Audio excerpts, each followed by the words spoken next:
Assalamu alaikum and welcome সবাইকে to our webinar which is going to be about the High Court written exam which is basically knocking at our door.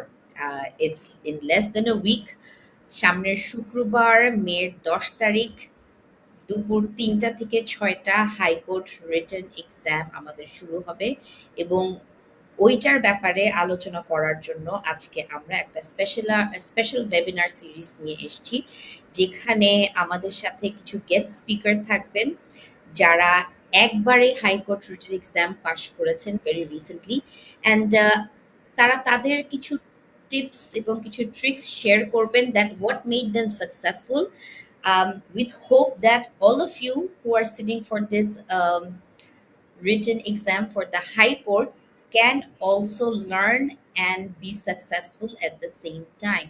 But however, যদি নাও হয়, there is no need to be upset or disheartened because আমরা একটা basic calculation কিন্তু জানি যে there is a percentage of people যারা পরীক্ষা দেয় রেজিস্টার করে তার থেকে কমে এসে এমসিকিউ থেকে রিটেন থেকে তারপর viva so at the end আস্তে আস্তে কমে সো এইভাবেই কিন্তু আসলে you get enrolled but there is no need to actually be really upset thinking that I am not good enough, I could have studied more.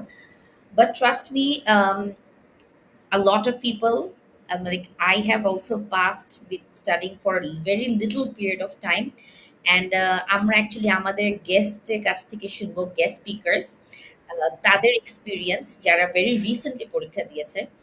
I am Barrister Tasnuva Shelly, advocate of the Supreme Court of Bangladesh. I have been practicing for over 18 years.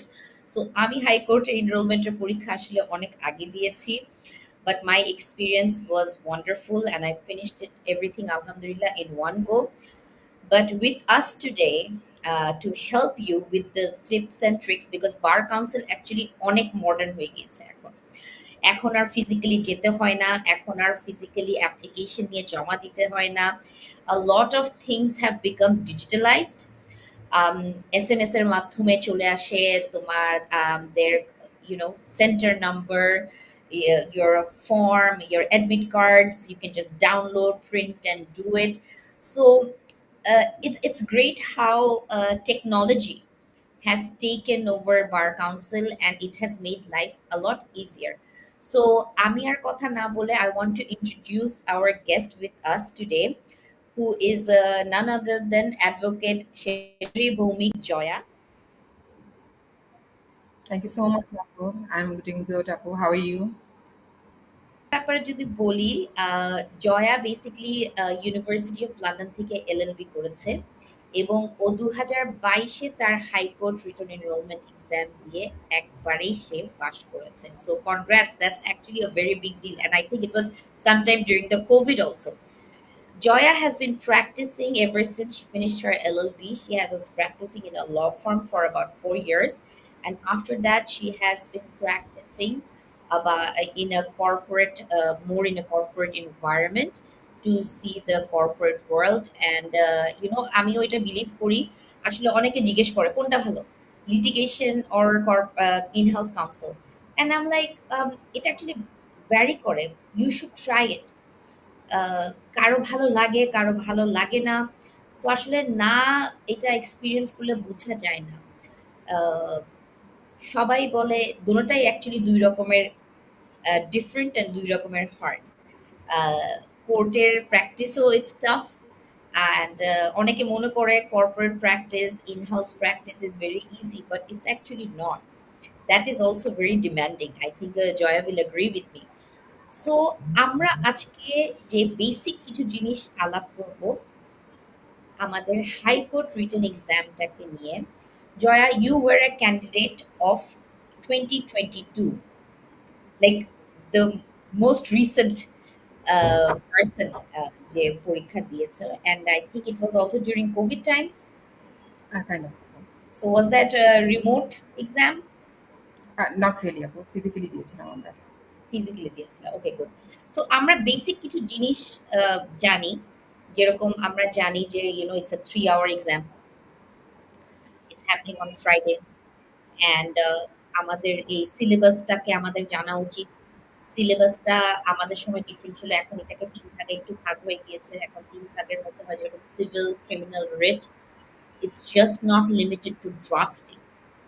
I heard it's just not limited to drafting. এখন কিছু short questions, ২-৩ মার্কের ২-৩ সেন্টেন্সের একটা small প্যারাগ্রাফের কোয়েশ্চেন্সও এখন actually এক্সামে আসে।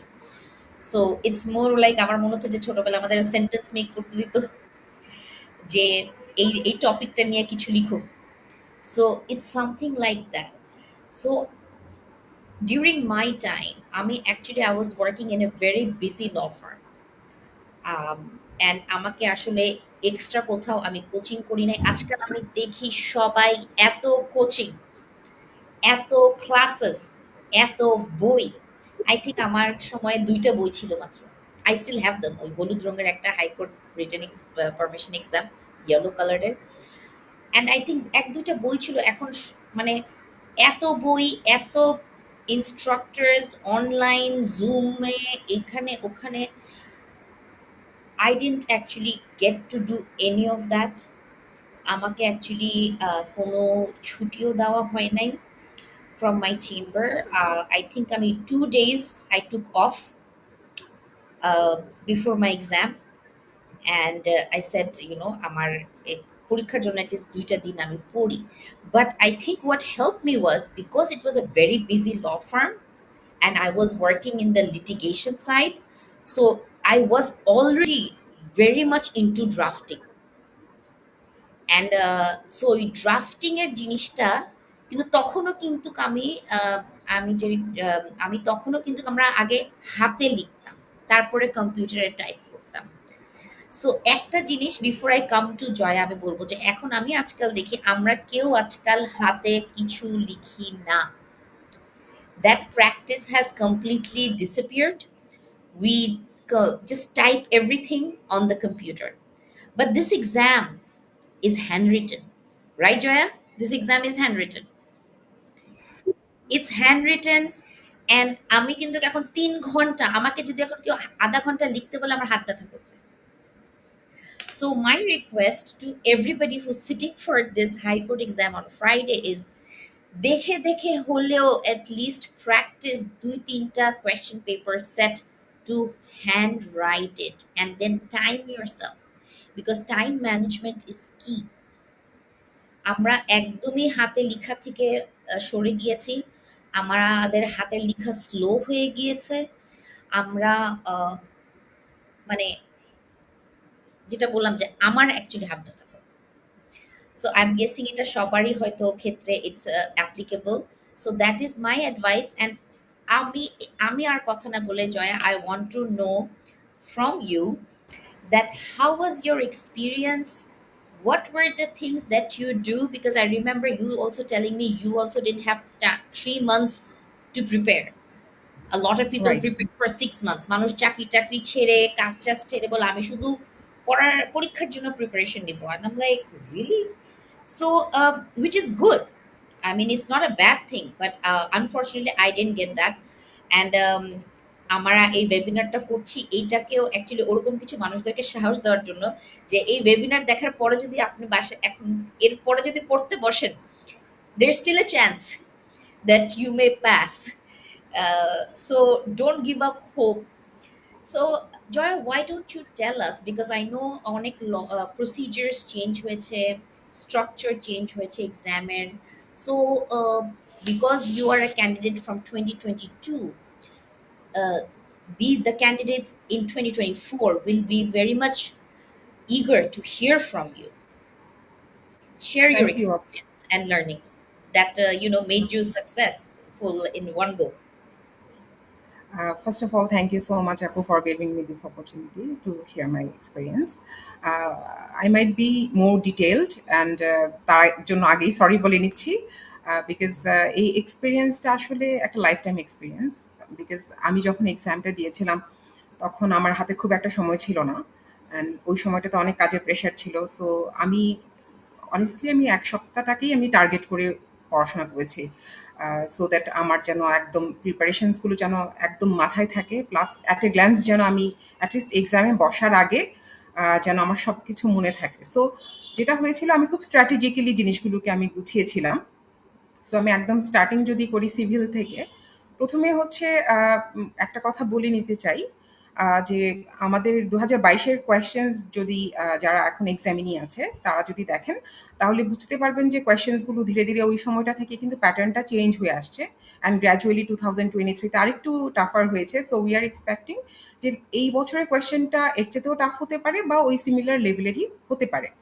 তো প্রথম কথা হচ্ছে যে কোনো কোয়েশ্চেন আসলে সহজ বা কঠিন হয় না। বেসড অন আওয়ার প্রিপারেশন মানুষ পাস করে যায়। অ্যান্ড এটা আমার একজন শ্রদ্ধেয় শিক্ষক বলেছিলেন। সো আমি বলবো যে আপনার প্রিপারেশন যদি ভালো থাকে আপনি ডেফিনেটলি পাস করে যাবেন। অ্যান্ড কোয়েশ্চেন যতটাই টাফ হোক না কেন, তার মাঝখান থেকেও একটা সংখ্যক বা একটা পার্সেন্টেজ স্টুডেন্টস কিন্তু পাস করে যাবে। সো ওনারা কিন্তু আসলে অনেক বেশি কিছু আপনার কাছ থেকে পড়ে ফেলেছেন, বিষয়টা এমন না। বাট যেটুকু পড়েছেন সেটুকুর অ্যাপ্লিকেশনটা প্রপারলি করতে পেরেছেন। এটাই হচ্ছে মূল কারণটা। সো আমি একটু ডিটেলে যাই। প্রথমে হচ্ছে সিভিলের ব্যাপারে বলি। সিভিলের যে কোয়েশ্চেনসগুলো হয়, সেই কোয়েশ্চেনসগুলো কিন্তু বেসিকলি ফ্যাক্ট বেসড। অ্যান্ড ওই ফ্যাক্টসগুলো থেকে আমরা জানি যে সিভিল আপিল প্লাস হচ্ছে সিভিল রিভিশন, এই কোয়েশ্চেনসগুলোই মূলত সিভিল পার্ট থেকে আসে। তো সিভিল আপিলটা ইউজুয়ালি একটু স্ট্রেট ফরওয়ার্ড হয়, বোঝা যায়। কিন্তু সিভিল রিভিশনের ক্ষেত্রে একটু ট্রিকি হয়। সো এইসব ক্ষেত্রে যেটা করতে হবে, প্রথমত পিকিউনিয়ারি জুরিসডিকশনসটা খুব ভালো মতো জানতে হবে, যেটা কিনা অলরেডি আপনারা যারা এক্সামিনি তারা অলরেডি লোয়ার কোর্টের এক্সামের সময় খুব ভালোভাবে এটা কাভার করে এসছেন। সো এগুলোকে একটু গো থ্রু করতে হবে। কারণ কত টাকার উপরে গেলে কোথায় আসবে, ইভেন হাইকোর্টেও যদি আসে, হাইকোর্টের কোন বেঞ্চে আসবে, যেহেতু আমরা জানি হাইকোর্টে সিঙ্গেল বেঞ্চ আছে, ডিভিশন বেঞ্চ আছে, কত টাকার উপরে, সেই জিনিসগুলো একটু মনে রাখতে হবে। সেকেন্ডলি হচ্ছে যে কোন কোন জায়গার মধ্যে, মানে কস্ট টাইটেলের যে পার্টটা থাকে, কস্ট টাইটেলের মধ্যে আমরা ঠিক মতো লিখতে পারছি কিনা, যখন একটা ডিগ্রি বা জাজমেন্ট, হ্যাঁ, অ্যাফার্ম হয়, তখন পার্টিসদের পজিশনটা কি হবে, বা রিভার্স হলে ওটার মানে পজিশনটা কি হবে, এই জিনিসগুলোকে পারলি লিখতে হবে। আর মার্কসটা কিন্তু মূলত একটা ড্রাফটিং এর ক্ষেত্রে ক্যারি করেই হচ্ছে cost title and prayer part. সেক্ষেত্রে মাঝখানে যে সাবমিশন বা গ্রাউন্ডস যেগুলোই থাকে সেগুলো আসলে ক্যারি করে, বাট অনেক বেশি মানে ক্যারি করে হচ্ছে ওই পোর্শনসগুলোই। সো যখন একজন এক্সামিনার আমাদের খাতাটা দেখেন, তখন উনি শুরু থেকে দেখেই বুঝে যান যে এই এক্সামিনি ঠিকঠাক মতো সবকিছু কি সে লিখতে পেরেছে, নাকি কিছু জিনিস তার মিসিং হয়ে গেছে, because they are very very experienced person. So এই জায়গাগুলো একটু খেয়াল রাখতে হবে। তারপর হচ্ছে যে ওখানে কোনো ধরনের ডিলে আছে কিনা, বিকজ কোয়েশ্চেনের মধ্যে কিন্তু অনেক সময় ৩-৪টা ডেট দেওয়া থাকে। সো ডেটস গুলো কিন্তু খুবই কেয়ারফুলি কাউন্ট করতে হবে। যে কোনো ডেটস থেকে যদি মনে হয় যে না, এখানে ডেটস অলরেডি ক্রস হয়ে গেছে আপিলের জন্য বা রিভিশনের জন্য, সেক্ষেত্রে এটা খেয়াল করতে হবে যে আপিলটা অবশ্যই 90 ডেজ এর মধ্যে করতে হবে। সো যদি সেটা করতে হয়, আপনারা একটু টাইমটাকে কাউন্ট করে নেবেন। তাছাড়া আরেকটা ইম্পর্টেন্ট জিনিস হচ্ছে, এখন আমাদের প্রত্যেকটা টেমপ্লেটস বলতে যে ড্রাফট থাকে, সেই ড্রাফটের সাথে দেখা যায় এ বি সি করে কোয়েশ্চেন্স দেয়। সেখানে আপনার কাছ থেকে অ্যাডভাইস চায়, অ্যান্ড তার চেয়েতেও বড় বিষয় হচ্ছে যে অল্টারনেটিভ ওপিনিয়নটাও চায়। সো ওখানে মার্কস ডিস্ট্রিবিউশনটা দেখে আপনারা একটু ডিটেইলে গিয়ে ওভাবেই আপনারা টাইম সেগমেন্টটাকে মানে একটু জয়া সেগমেন্ট করে তোমাকে নিন। জয়া তোমাকে এখানে আমি একটু ইন্টারাপ্ট করি যে দিস ইজ অ্যাকচুয়ালি ট্রু। আমরা আসলে একটা কোয়েশ্চেন পরে উই জাম্প অন ইট। হুম, আমরা হুম। ধরেন একটা কোয়েশ্চেনের এ বি সি ডি, আমি এ পরে লেখা শুরু করলাম, তারপরে দেখলাম যে বি সি ডি ই আমার আসলে জানা নাই। তো আমার কিন্তু তখন ওই মার্কসটা এবং ওই টাইমটা ইটস আমি অ্যাকচুয়ালি ওয়েস্ট করলাম। সো আমাদের এবং কোন কোয়েশ্চেনের জন্য কতটুকু মার্ক অ্যালোকেট করা, ওইটার উপর কিন্তু আসলে বেস করে যেটা আমিও করতাম যে আমি অতটুকু এফর্ট দিব। যদি যেটা বললাম যে যদি এটা ২ মার্কের একটা শর্ট কোয়েশ্চেন থাকে, তা আমি এখানে ১ পাতা লিখবো না।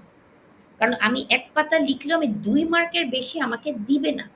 অ্যান্ড মার্কিং এর কথাই যখন বলছিলাম, একটা জিনিস মনে রাখতে হবে, আমাদের কিন্তু পাস মার্কটা ইজ ইম্পর্টেন্ট। আমাদের এই যে স্ট্র্যাটেজিক এবং স্মার্ট টিপস অ্যান্ড ট্রিক্স এর মতো এটা হবে যে আমি জাস্ট এই পরীক্ষার না হয়ে এমসিকিউর এক্সামের একটা এক্সাম্পল দিই যে ১০০টা কোয়েশ্চেনে I don't need to get 100 to pass. Do you know what I'm saying? Because if I make a mistake, there is a negative marking.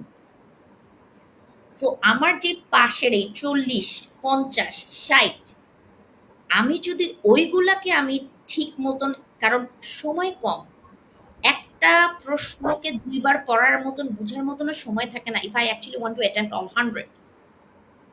So if I strategically attempt to an answer 60 and if I get 50 correct, I am passing. So এই right আপু। Marking এর ক্ষেত্রেও এই জিনিসটা এরকম। আমি যদি দেখি যে আমি at least first of all কোনো কিছু আমি খালি রাখতে পারবো না। ২ লাইন, ৩ লাইন, ৪ লাইন, ১ লাইন, ২ টা ওয়ার্ড হলেও আমার বলতে হবে, লিখতে হবে। কোনো একটা কিছু গ্যাপ রাখা যাবে না।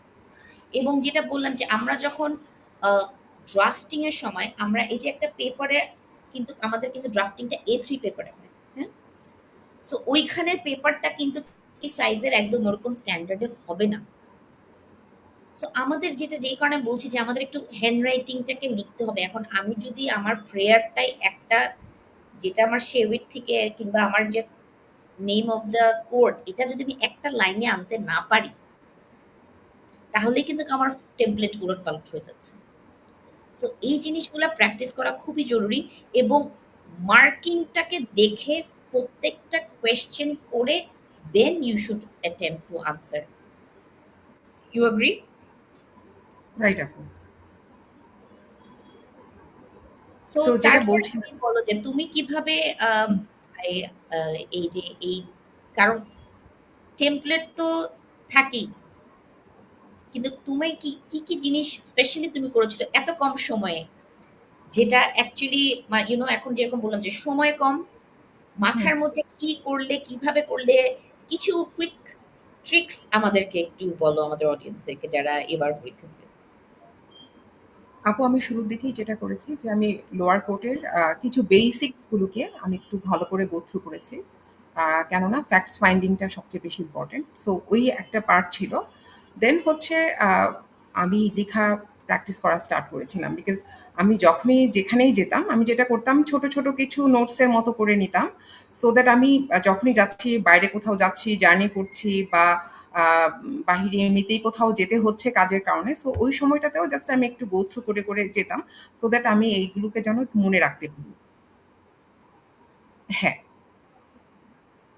রাইট। হ্যাঁ। দেন হচ্ছে আমি বাসায় এসে যেটা করতাম, আমি ২ ঘন্টা মানে সারাদিন আমি যা, যা পড়লাম, আমি একদম সেগুলোকে আমি লিখে ফেলতাম। একদম কিছু না দেখে।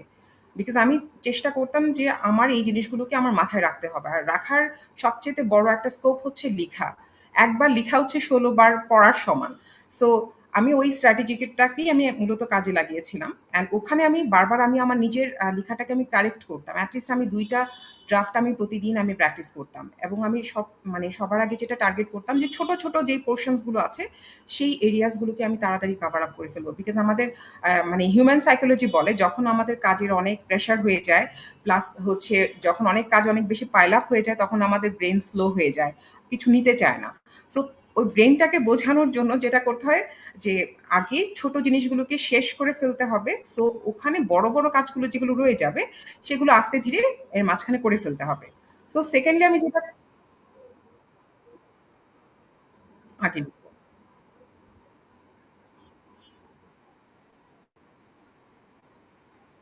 রাইট।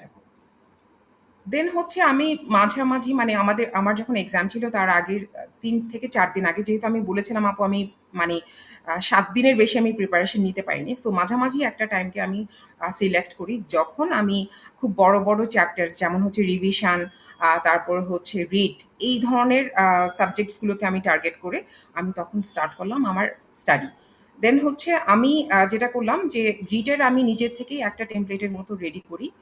যে টেমপ্লেটের মধ্যে আমি মোটামুটি আমি সবগুলো যেই ধরনের কোয়েশ্চেনই আসুক, আমি সব ধরনের কোয়েশ্চেনস গুলোকে আমি সেট করতে পারবো। প্লাস হচ্ছে ওখানে কোন, কোন পয়েন্টস গুলো সবচাইতে বেশি ইম্পোর্টেন্ট। বিকজ আমাদের হাইকোর্ট এক্সামের যে সিলেবাসটা থাকে ওখানে কিন্তু একেবারেই সুন্দর করে সবকিছু লিখা থাকে যে কোন, কোন পোরশনস গুলো আমাকে লিখতে হবে।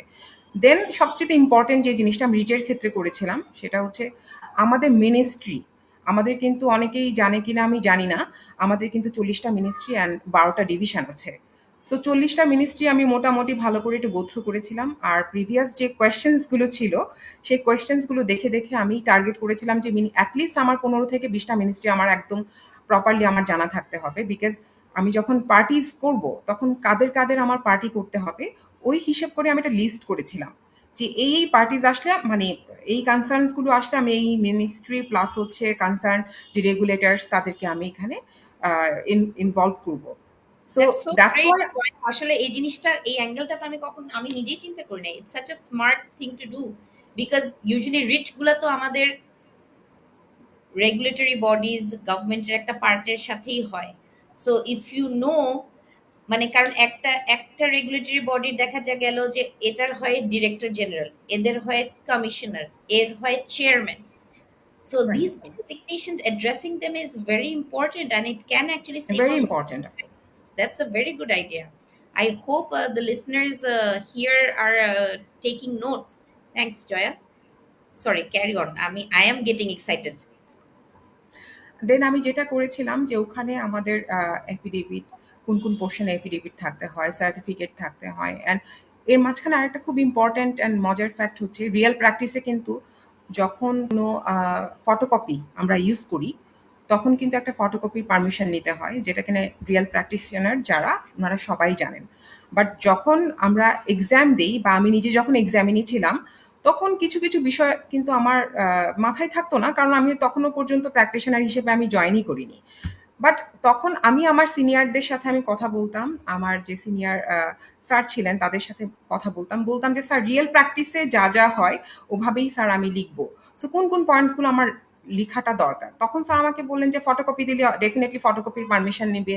তারপর হচ্ছে কোনো একটা ফ্যাক্টের মধ্যে যদি এমন আসে যে আপিল আসে বা রিভিশন আসলো, বাট সাবসিকুয়েন্ট কোনো একটা অ্যাপ্লিকেশন তোমার দেওয়া দরকার তোমার ক্লায়েন্টের ইন্টারেস্টটাকে প্রোটেক্ট করতে, সেক্ষেত্রে অ্যাপ্লিকেশনের তুমি ড্রাফটটা না করতে পারো, অ্যাটলিস্ট অ্যাপ্লিকেশনের কথাটা মেনশন করলে তোমার এক্সামিনার বুঝে যাবে যে you have understood the fact and তুমি সেটাকে অ্যাপ্লিকেশনটা তুমি প্রপারলি করতে পারছো। সো এই জিনিসগুলো আপু আমি মোটামুটি চেষ্টা করেছি আমার সময় আমি দেখার জন্য, যেহেতু টাইমটা খুব লিমিটেড ছিল অ্যান্ড খুব ভাস্ট প্রিপারেশন নিতে পারিনি। আর আরেকটা ইম্পর্টেন্ট জিনিস হচ্ছে, যেহেতু আমি বলেছিলাম শুরুতেই যে আমি একটু ডিটেইলে যাব।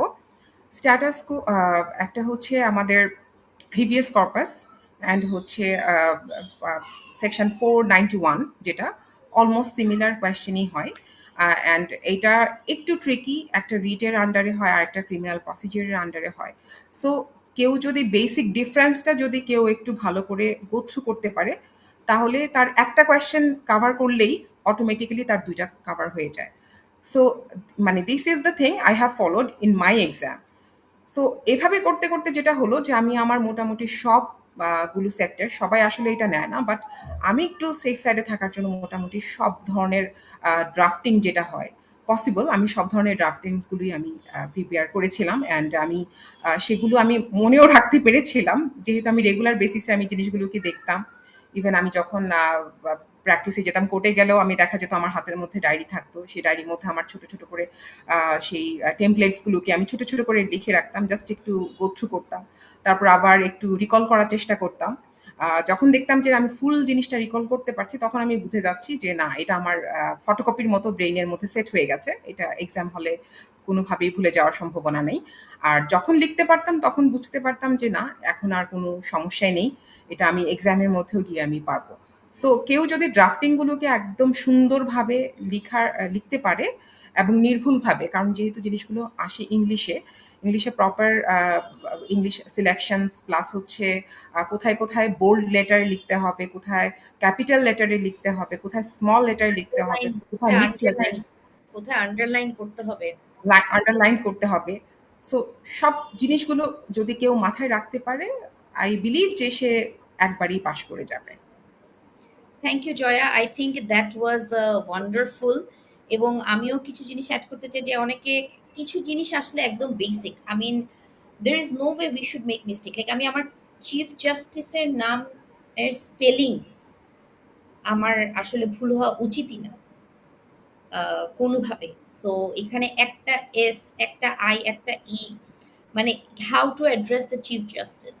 So this things are very মনে হয় যে ও ও এটা তো জানি, কিন্তু লিখার কারণ যেহেতু আমি কখনো লিখি নাই, কারণ হয় কি কম্পিউটারে থাকে একটা টেমপ্লেট থাকে, আমরা ওইটার উপরে আবার কাজ করতে থাকি, ফরম্যাটটার উপরে আরেকটা কাজ করতে থাকি।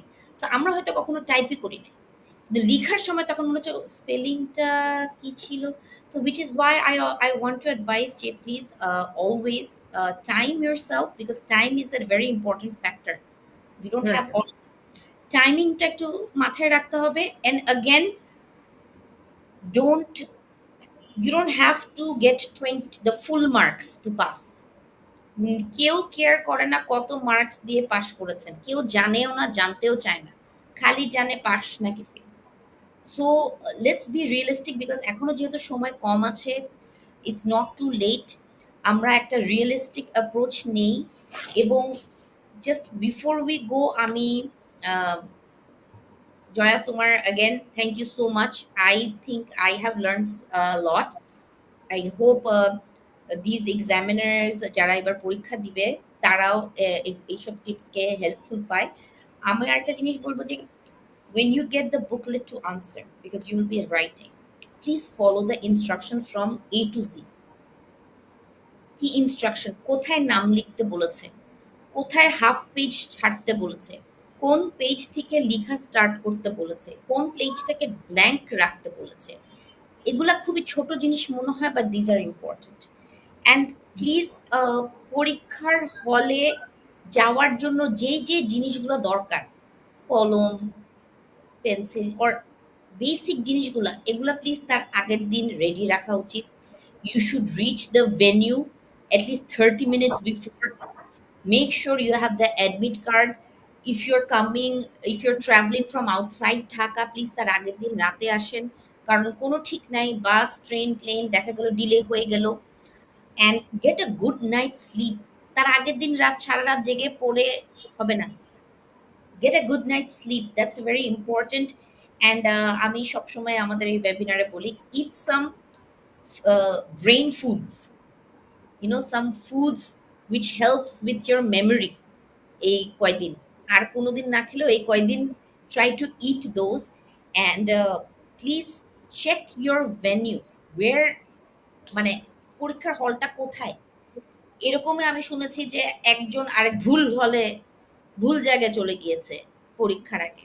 কোনো এক্সট্রা টাইম কাউকে কেউ দিবে না। এবং ah, Jaya, do you have anything else to say to the examiners? আমি শুধু আপু একটা কথাই বলবো যে এক্সামটা আসলে ৩ ঘন্টার হয়। ৩ ঘন্টায় অনেক সময় অনেক কিছু জাস্টিফাই করা যায় না। বাট স্টিল এই সময়টাতে নিজেদের বেস্টটুকু যদি দেওয়া যায় সেক্ষেত্রে আমি অনেক নিজেও দেখেছি যে অনেকের প্রিপারেশন অনেক ভালো থাকে, বাট সামহাও ৩ ঘন্টায় গিয়ে হঠাৎ করে ম্যাচড আপ হয়ে যায় অ্যান্ড রেজাল্টটা খারাপ করে ফেলে। সো আমি এটাই বলবো যে এই ৩টা ঘন্টা মাথা ঠান্ডা রাখতে হবে, কোয়েশ্চেন্সটাকে প্রয়োজনে ২ থেকে ৩ বার গো থ্রু করতে হবে, মার্কস ডিভাইডেশনসগুলো ভালো করে দেখতে হবে, অ্যান্ড স্পেশালি আপনারা যেই কলমটা নিয়ে যাবেন সেই কলমটা দিয়ে অন্তত পক্ষে ৩ থেকে ৪ বার কিছু লিখে যাবেন, সো দ্যাট সেটা যেন স্পিডটা প্রপার পেসে থাকে। আদারওয়াইজ দেখা যাবে নতুন কলম অনেকেই নিয়ে যায়, নিয়ে গিয়ে দেখা যায় ঠিকমতো মানে লিখতে পারছে না, মানে ব্রেন ফ্রাস্ট্রেটেড হয়ে যায়। You সো are so ওই right. ধরনের You are so right. একটা half used pen নিলে that moves exactly, faster. Exactly. That moves faster. This is a very realistic and practical একটা tip. Thank you for that one, Joyak. Because, and please, একটা pen নিয়ে যাওয়াটা will be very silly. Take 5, 6, 10. Doesn't matter. But take more than, please, more than at least 2, 3. Okay, right so আপু। পেনের জন্য আমার কালি শেষ হয়ে গেছে এটা যেন অ্যাকচুয়ালি না হয়, বিকজ এক একটা minute is very valuable. Thank you for that one, Jaya. And আমি, I guess, I want to wish everybody good luck, but I also want to give everybody an information যে আমাদের Bangladesh bar council has actually progressed a lot. Okay, আমরা অনেক ডিজিটালাইজেশনের মাধ্যমে আমি দেখছি এখন আমরা অনলাইনে রেজিস্টার করতে পারি, অনলাইনে পেমেন্ট করতে পারি। SMS এর মাধ্যমে ইউ ক্যান গেট ইয়োর কোন সেন্টারে পরীক্ষা হবে জেনে যাচ্ছেন, এবং MCQ পরীক্ষার ক্ষেত্রে আমি দেখছি very quickly you are getting the results. So and one thing that I want to highlight is, please be very careful about what you write in your exam sheet. একটা রিসেন্ট এক্সাম্পল আই থিঙ্ক সবাই জানে, যে enrolment পরীক্ষা যেটা district কোর্টের পরীক্ষার সময়ের একটা বিজ্ঞপ্তি আসছিল 18/3/2004-এ, মানে এই 2 মাস আগেই, যে 5 জন মানুষের অ্যাকচুয়ালি নাম সহ, তাদের এনআইডি নাম্বার সহ, তারা কোন ইউনিভার্সিটি থেকে সেটা সহ, তাদের রোল নাম্বার সহ, তাদের রেজিস্ট্রেশন নাম্বার সহ, এবং তারা কি করেছেন, যে কারণে তাদেরকে 5 বছরের জন্য এই এনরোলমেন্ট পরীক্ষা থেকে বার করে দেওয়া হয়েছে। মানে, এবং দিজ আর এবং আমি I was very impressed that Bangladesh bar council actually took this step and they were very specific. আমি 1-2টা এক্সাম্পল একটু শেয়ার করতে চাই, সো দ্যাট আমরা হয়তো লিখতে পারছি না, আনসার কিছু লেখার নাই। Don't write irrelevant things. If you don't know, fine, রেখে দাও, try to think about it or leave the examination. Don't write, যেরকম এখানে এভাবে ক্লিয়ারলি বলছে যে লিখিত পরীক্ষার উত্তরপত্রের 9, 10, 13, 14 পৃষ্ঠায় কার ব্যাপারে কি লিখেছেন। আবারও বলছে লিখিত পরীক্ষার উত্তরপত্র 10 নম্বর পৃষ্ঠায় একজন একজনের মোবাইল নাম্বার দিচ্ছেন, একজন ইনভিজিলেটরকে নিয়ে কমেন্ট করছেন। এগুলা ক্লিয়ারলি স্পেসিফিকলি লিখে it was widely distributed. There was a notice from um, the Bangladesh Bar Council Enrollment Committee. So let's not take this as a joke. Okay, this is a very important matter. It's a very serious matter. If you are barred from this exam, to sit for this exam, imagine তোমার কতবার explain করতে হবে যে why were you barred, why didn't you sit for this exam, how embarrassing that's going to be.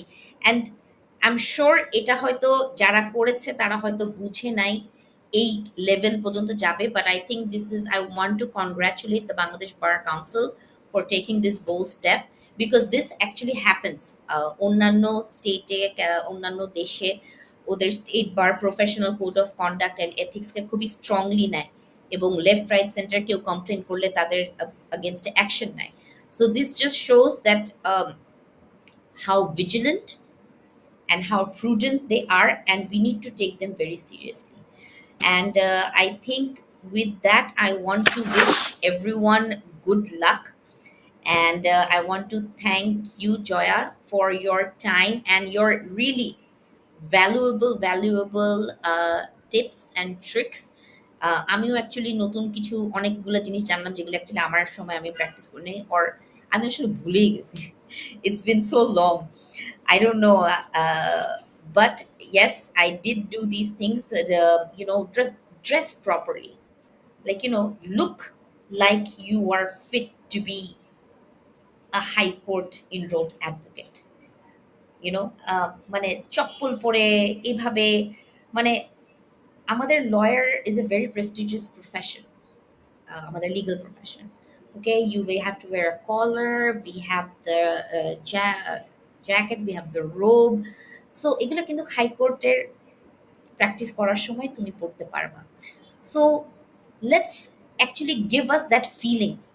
তখনও কিন্তু ওই যে যেটা বললাম যে মানুষ নার্ভাস থাকে, একটা পজিটিভ মাইন্ডসেট থেকেও কিন্তু অনেক মাথা খুলে যায়, অনেক আনসার চলে আসে।